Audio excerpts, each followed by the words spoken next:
ए पगड़ी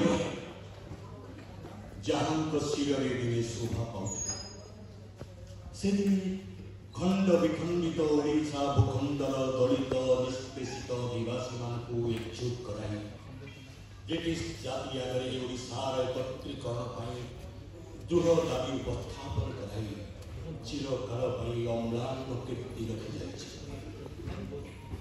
या ভিতরে বিতিগরানি অনেক বর্ষ দীর্ঘ অতীত সেই অতীত কেতেବେଳେ ইতিহাস পৃষ্ঠাରେ ରହିଛି ଅବା କେବେ କିମ୍ବଦନ୍ତୀ ପାଲଟି ଯାଇଛି।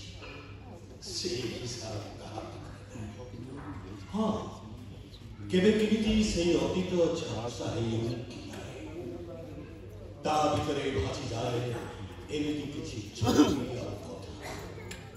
ठीक सेमिति आम मधुर गोटे प्रियतम सत्यर प्रतिमूर्ति जहां नाम उच्चारण माटी हुए स्पंदित उत्कल माटी से बंदनीय आत्मा को कोटि